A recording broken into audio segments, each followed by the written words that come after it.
genial. Vigué Films, el que hizo esta documental, lo habían regalado hacia adelante.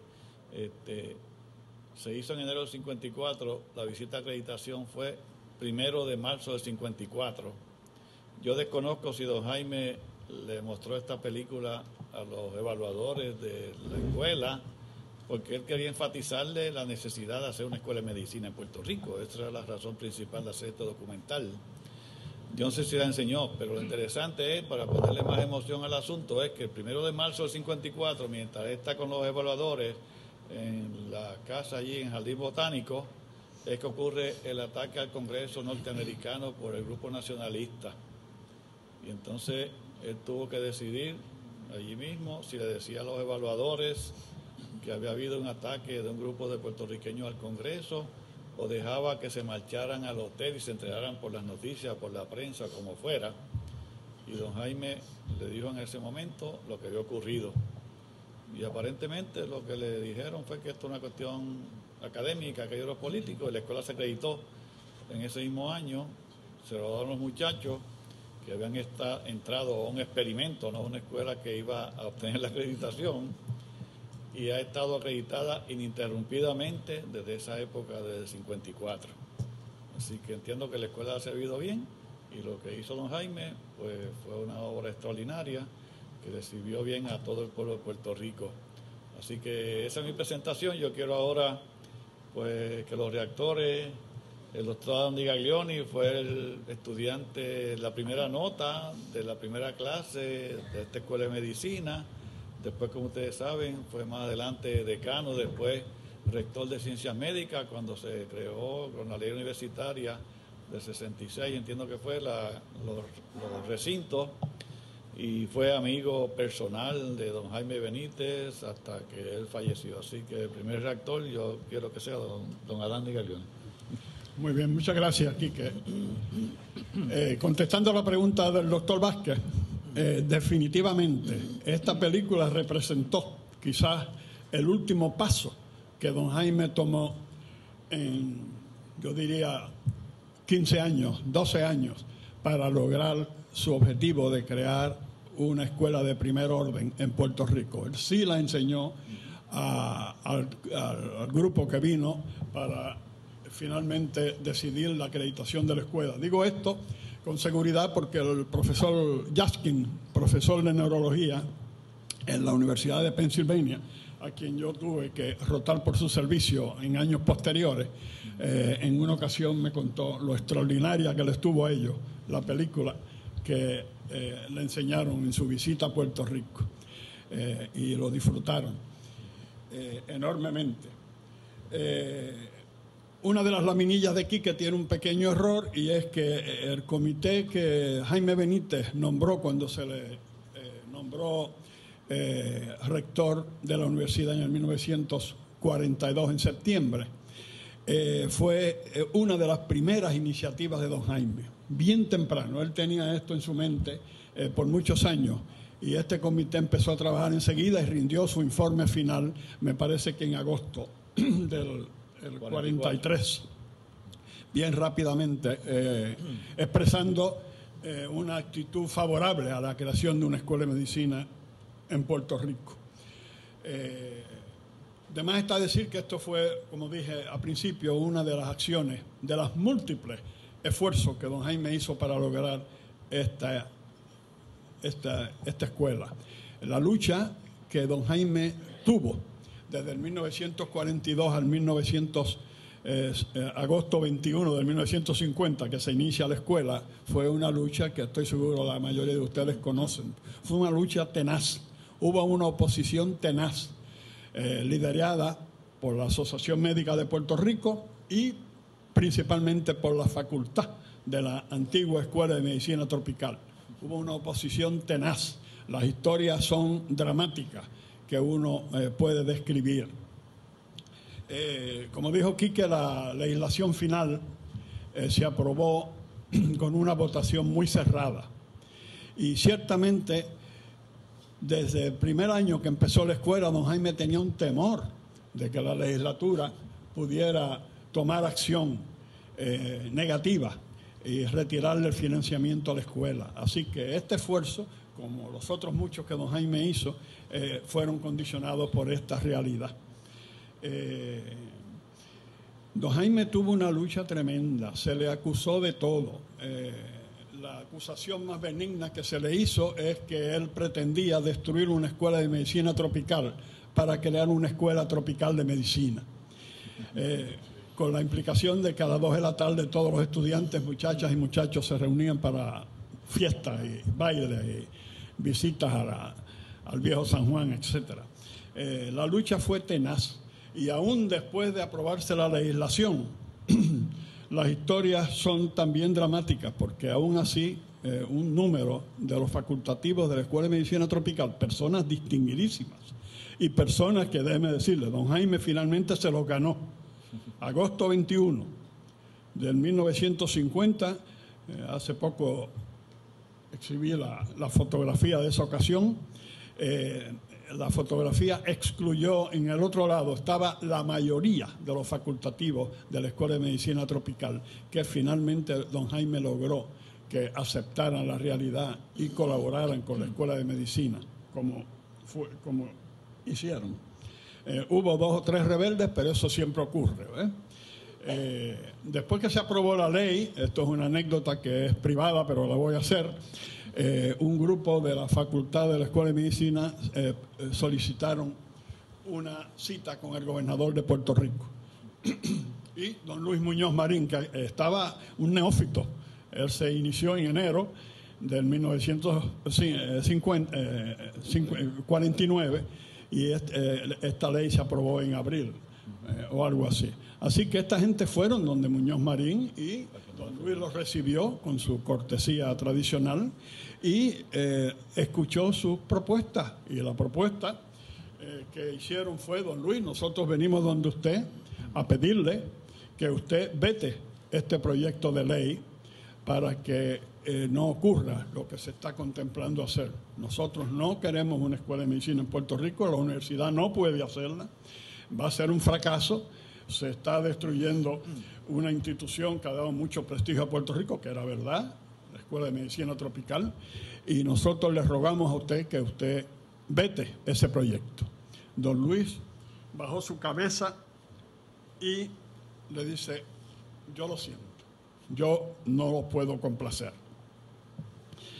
Se levantaron, pero se reunieron en un salón adyacente de nuevo los profesores legendarios de la Escuela de Medicina Tropical y hicieron otra petición a don Luis, de que ellos querían volverse a reunir con él.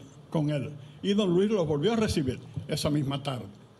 Y en esta ocasión le pidieron: don Luis, le vamos a pedir lo siguiente, ya que usted se niega a vetar este proyecto, y es que usted devuelva este proyecto al Senado para hacerle ciertos cambios que nosotros consideramos como fundamentales. Primero, sacar la universidad de todo esto. No queremos que la universidad participe en esto.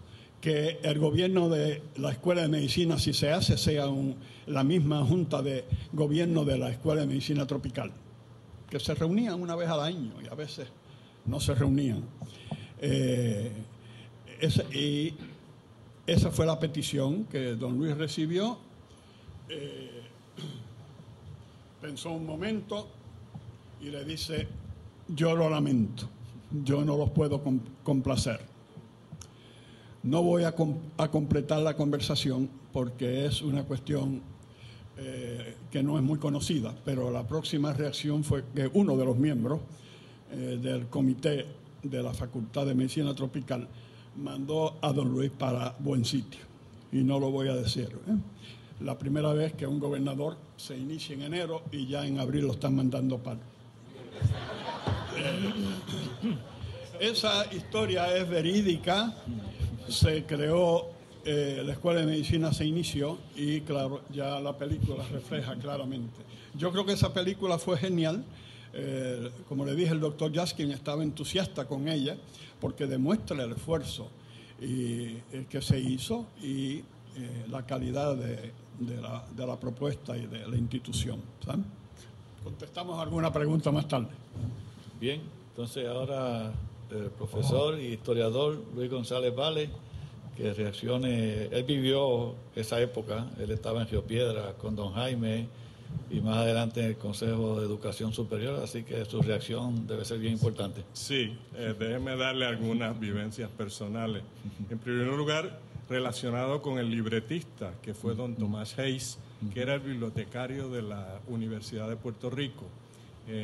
Da la casualidad que en el 1947, cuando me inicio como estudiante de la Universidad de Puerto Rico en la Facultad de Estudios Generales, tuve la fortuna de ser contratado como asistente de biblioteca, estudiante asistente de biblioteca, con un sueldo muy apetecible en aquel momento.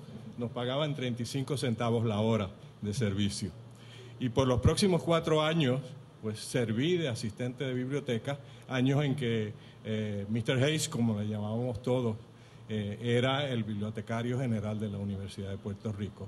Una figura interesante porque Hayes fue uno de aquel grupo de norteamericanos que vino a Puerto Rico a comienzos del pasado siglo XX y que se quedaron aquí. Y en el caso de Mr. Hayes se casó con una puertorriqueña de la familia Janer. Después yo conocí a su hermano en la Guardia Nacional, que era el coronel José Janer, Joe Janer, cuando regresé del servicio activo y entré a la Guardia Nacional. Así que conocí a Mr. Hayes, realmente era una persona interesante, era un colaborador asiduo de los periódicos de aquella época, escribía una columna bajo el título de Azúcar y Vinagre, que da un poco la idea del temperamento de la persona. Pero era sobre todo un verdadero universitario. Además de ser bibliotecario, era profesor de literatura inglesa en la Facultad de Humanidades.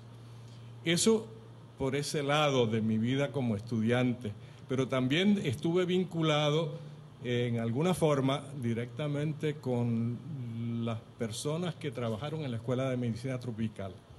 Mi padre en los años 38, 39, 40, poco antes de iniciar la Segunda Guerra Mundial, fue el jefe de la Casa de Animales de la Escuela de Medicina Tropical, que era donde se tenían los distintos especímenes que se utilizaban para la experimentación que se llevaba a cabo en la escuela. Y después que fue a la guerra y regresó, se hizo tecnólogo médico y vino a formar parte del grupo de personas que elaboraron con el doctor Manuel Paniagua en la fundación del primer banco de sangre de Puerto Rico, que estaba en el primer piso del segundo edificio de la Escuela de Medicina Tropical. Después del doctor Paniagua, si mal no recuerdo, el doctor Andrés Salazar también fue director de ese banco de sangre. Y por otro lado, mi tío paterno, el único hermano de mi padre, pues era investigador, era microbiólogo, se había formado en la Universidad de Pensilvania, tenía un doctorado en microbiología y fue de los miembros de la facultad de la Escuela de Medicina Tropical, que luego pasó a ser miembro de la facultad de la Escuela de Medicina en sus primeros años, el doctor Luis Manuel González Martínez. Así que por ese lado y por el lado personal, pues tenía un vínculo bastante cercano.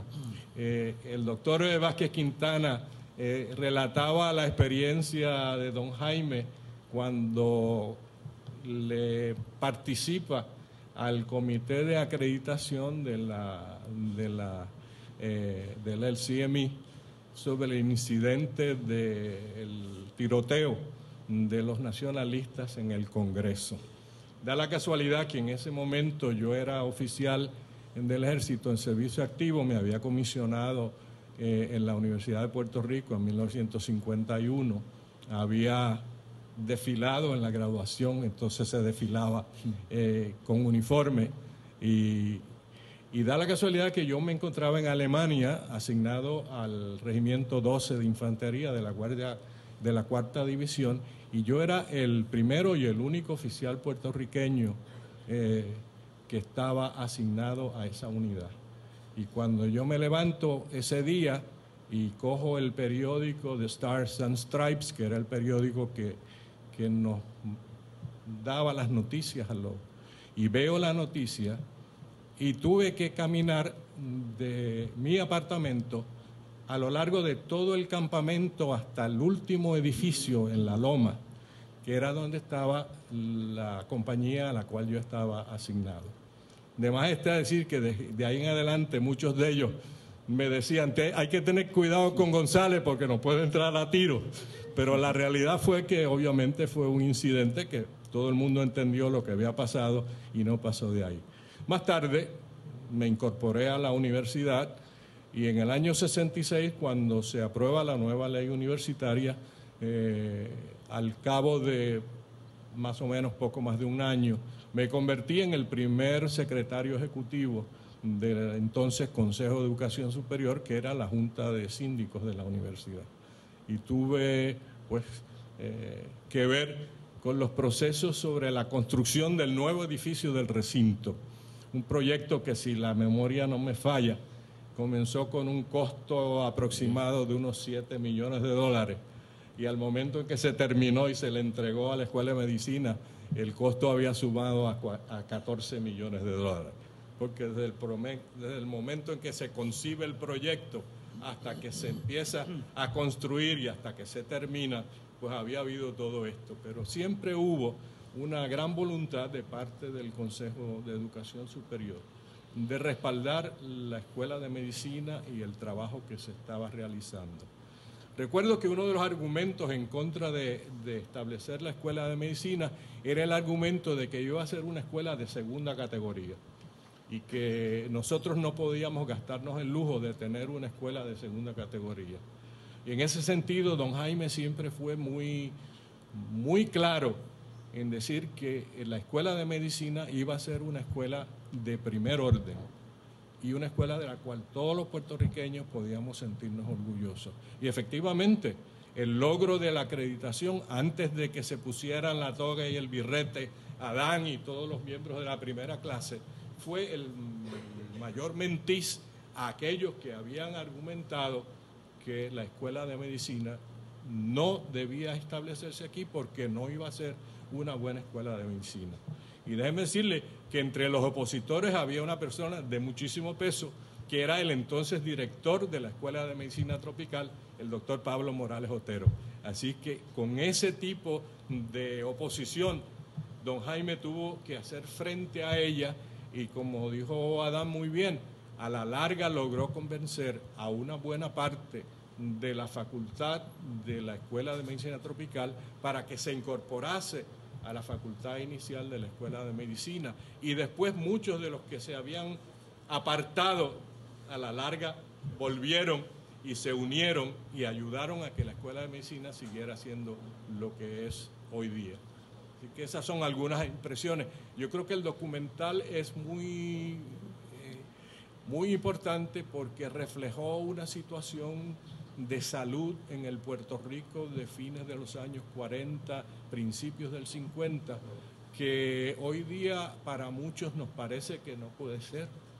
Y los que vivimos aquella época, pues recordamos. Yo iba a los veranos con mi abuelo al barrio Caunillas de Utuado en los años de la Segunda Guerra Mundial, los años 40, 42, 43, y vi muchos bajar en hamacas, y algunas de las hamacas con la sangre del pobre infeliz que iba en ella, que se venía desangrando, pero que no había otra manera de bajarlo desde, digamos, de las montañas de allí, del barrio de Caunillas, y llevarlo hasta donde una ambulancia podía recogerlo y transportarlo al hospital.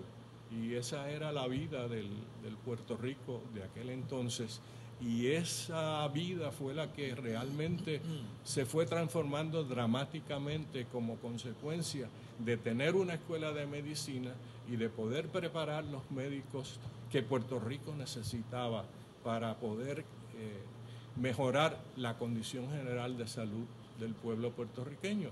y hoy todos los que estamos aquí somos beneficiarios de los cambios que se hicieron en aquella época y que permitieron que la longevidad del puertorriqueño promedio de unos 43 años, que era el promedio en los años 40, haya subido a unos 76 años, que es el promedio en esta época.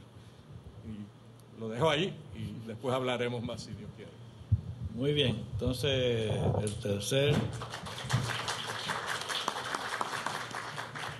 la tercera persona que va a reaccionar, el doctor Walter Frontera, decano de la Escuela de Medicina, egresado de la propia Escuela de Medicina, así que tiene la palabra.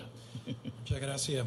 Gracias por la invitación para participar de esta actividad increíblemente interesante. Yo no puedo hablar mucho de la historia de la escuela porque el año en que le dieron la acreditación a la escuela, en 1954, yo no había nacido. Nací en el 55. Pero de todas maneras, escuchar sobre la historia de la escuela es fascinante. Además, me encanta estar en una actividad donde hay 3 exdecanos de la escuela, incluyendo al primer decano puertorriqueño de ella. El doctor Vázquez Quintana me pidió que reaccionara un poco al documental y tratara de hacer comentarios comparando el documental, la época, la escuela de aquellos tiempos con la de ahora. Y eso es lo que trataré de hacer. Es curioso, ¿verdad?, que en aquel momento tal vez la pregunta que le hicieron a don Jaime fue si realmente Puerto Rico podía tener una escuela de medicina, cosa que estaba en la ley que creó la Universidad de Puerto Rico. La ley de 1913 menciona la creación de una facultad de medicina. Nos tomó 47 años hacerlo, pero se logró. Y curiosamente, la pregunta que yo haría hoy día no es si podemos funcionar, no es si podemos sostener una escuela, es si realmente el país puede funcionar sin una escuela. La pregunta al revés. Hay 2 datos cuantitativos en el documental que a mí me llaman la atención también. Menciona que la asignación legislativa que se le hace a la escuela en esa época fue de $500,000, en una época pues muy diferente a la actual. Para poner eso en contexto, $500,000 nos tomó a nosotros, nos costó la remodelación de la sala de estar de los estudiantes para la visita de acreditación del año pasado. Ciertamente tiempos financieros muy diferentes. Para esa época había 850 médicos en el país, dice el documental. Hoy tenemos más de 11.000 médicos, así que desde el punto de vista cuantitativo es interesante ver las diferencias. Y además, en respuesta al doctor Vázquez Quintana, le menciono algo que es curioso. Cuando yo empecé a estudiar medicina, en la clase de 1979, la primera conferencia que me dieron en el Anfiteatro 1, en el nuevo edificio de Ciencias Médicas, fue una conferencia sobre la bioquímica del agua. A mí me pareció eso pues increíblemente importante, entender el agua, pero también pensé que cuando uno empieza la carrera de medicina, esa no debe ser la primera impresión que uno se lleve. Por lo tanto, hace 3 años que la primera mañana, el primer día de clase de medicina, se compone de una conferencia sobre la historia de la Escuela de Medicina y un conversatorio con el rector de Ciencias Médicas. Bueno, no lo hago por eso, pero de todas maneras creo que es importante el cambio. Y un conversatorio con el rector, el presidente de la universidad y el secretario de Salud. Y no sé si la doctora Pérez todavía está aquí, pero ella estuvo de invitada en la actividad. Pero el objetivo principal es darle a nuestros estudiantes ese trasfondo que usualmente se pierde en esos primeros años de estudio, porque todo el mundo está concentrado en lo que mucha gente llama, ¿verdad?, la ciencia más cuantitativa. La visión de la escuela moderna, diríamos, del 2010 no ha cambiado realmente mucho en términos de, o en comparación con la visión que se tuvo en los años 40 y los años 50, pero sí puede haber algunas áreas donde el enfoque sí ha cambiado. Está claro para mí que en ese momento había un interés muy particular de educar, formar médicos de excelencia, y no creo que eso haya cambiado. Por supuesto, la enseñanza recibió mucha atención. Sin embargo, el documental no menciona énfasis en la investigación científica, cosa que sí había en la Escuela de Medicina Tropical. Todos ustedes saben, ¿verdad?, que hubo revistas importantes y publicaciones importantes que se hicieron en Puerto Rico como resultado de esa investigación. Algunos de ustedes conocen más de eso que yo. El documental, sin embargo, no menciona que eso fuera una parte importante de la visión y la misión de la escuela en el año 50. Ciertamente lo es así hoy día y puede que esa sea uno de los cambios que se ha dado en nuestra manera de pensar. El plan estratégico de la Escuela de Medicina actual es tal vez un poco más abarcador que el de los años 50, pero hay elementos que se repiten. Ese interés por la vida de los estudiantes, que es requisito de acreditación y que se ilustra en el documental hasta el punto de hablar de su alimentación y de su recreación, de la necesidad de actividad física. El interés por tener una estructura física, infraestructura para la enseñanza de la medicina. El interés por mantener vínculo con los egresados, algunos de ellos aquí, por supuesto. Eso continúa siendo parte importante de lo que hacemos hoy día. Y el interés por mantener la escuela acreditada también lo es. Esa primera acreditación, la manera como se acreditan las escuelas ha cambiado muchísimo, pero si algo me une a mí a esa gesta del 1954 es haber pasado por la ansiedad que causa una visita de acreditación de la escuela, por la cual nosotros pasamos el año pasado y gracias al trabajo de la facultad se nos extendió la acreditación por 8 años, que es el máximo que otorga el LCME. No tengo mucha duda, ¿verdad?, de que en ese momento tanto don Jaime como el liderato de la escuela tenían un nivel de ansiedad alto pensando en cómo iba a resultar esa visita de acreditación y si podíamos convencer a la agencia acreditadora que el trabajo de la escuela merecía dicha acreditación.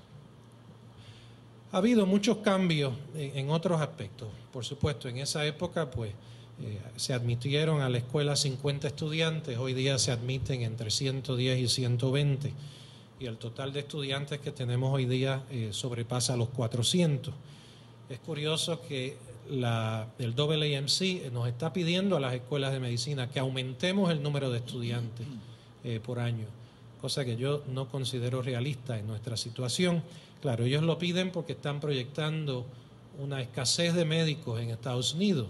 Habría que ver si eso se aplica a la realidad puertorriqueña, donde a mí me parece que el problema no es la cantidad de médicos, sino la distribución de los especialistas. Un segundo punto que el documental no toca porque todavía no existía ese interés es la creación de grados, maestría y doctorado en las llamadas ciencias básicas, cosa que no sucede hasta el 1960, de manera que en el 54 todavía no era un tema de discusión, pero esto es un desarrollo importantísimo para la Escuela de Medicina. La realidad es que la Escuela de Medicina actual, moderna, no es la Escuela de Medicina nada más, es también una escuela graduada para estudiantes que completan su maestría y doctorado en las 5 ciencias básicas. Dicho sea de paso, este año celebramos los 50 años de la creación de la escuela graduada, hoy conocido como Decanato Asociado de Ciencias Biomédicas de la Escuela de Medicina. Ese decanato, esa escuela ha producido más de 300 científicos que están en Puerto Rico y fuera de Puerto Rico haciendo labor científica. Tampoco se menciona en el documental algo que tal vez en esa época no era importante, el tema de la educación médica graduada. Tal vez no había una necesidad, una presión de que los estudiantes que terminaran sus estudios hicieran una especialidad. Tal vez en ese momento, en esa época, eso no era necesario. Ciertamente lo es hoy día. Y en Puerto Rico se comienzan a hacer residencias en diferentes especialidades y en este momento tenemos 38 de esos programas de especialidad acreditados dentro de la Escuela de Medicina, las llamadas residencias o fellowships. Ese realmente es tal vez el reto más importante que tenemos en Puerto Rico en este momento, no es la formación de más estudiantes de medicina. El año pasado en Puerto Rico se graduaron 297 estudiantes de medicina, incluyendo 96 de nuestra escuela y otros de San Juan Bautista, Universidad Central del Caribe y la Escuela de Medicina de Ponce. De manera que la cantidad de estudiantes de medicina en Puerto Rico no es en este momento el reto principal del país. Es realmente la demanda por los especialistas o subespecialistas que no podemos suplir.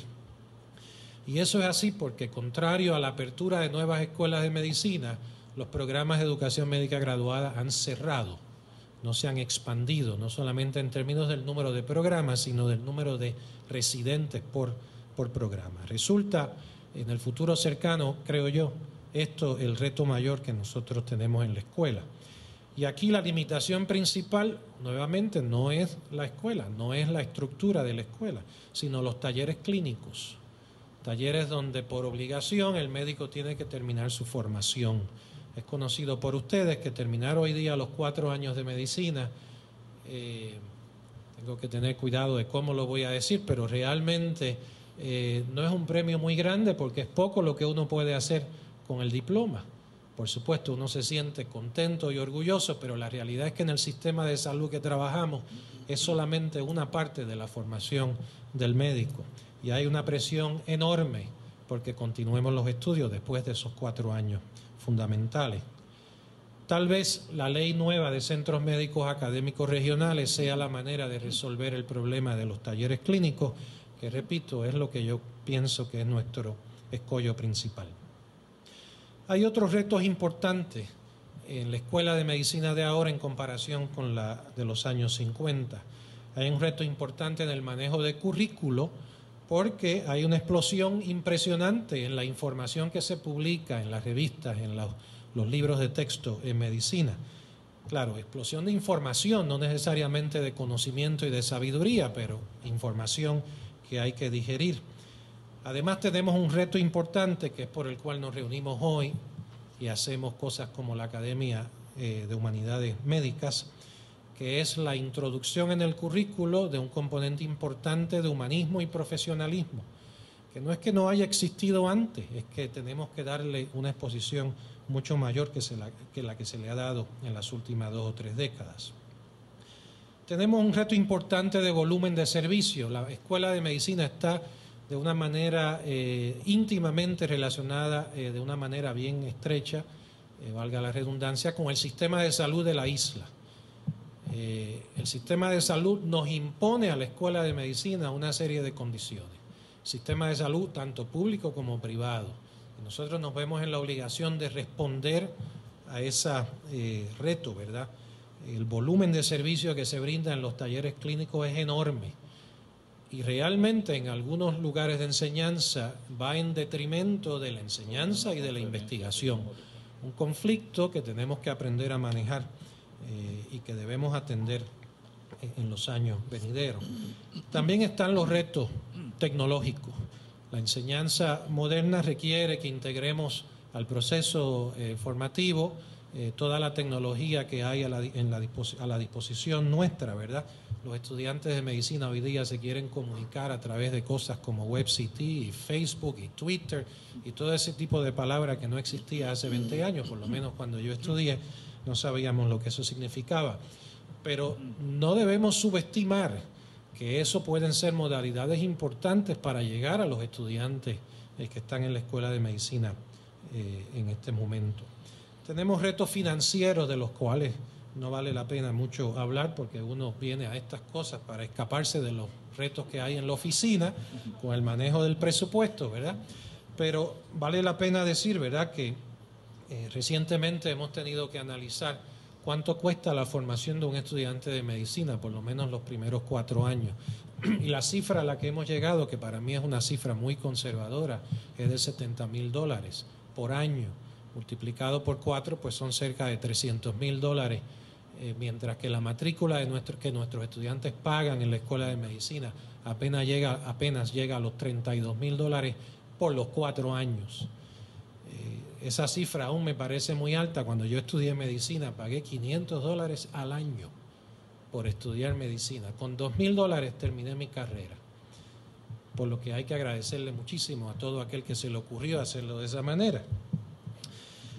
El último reto al cual debo mencionar es que tenemos, ¿verdad?, este prospecto de una reforma de salud que acaba de ser aprobada en Estados Unidos en el día de ayer o en el domingo, y que todavía no tenemos claro el impacto que eso va a tener en la educación médica y en la educación médica graduada.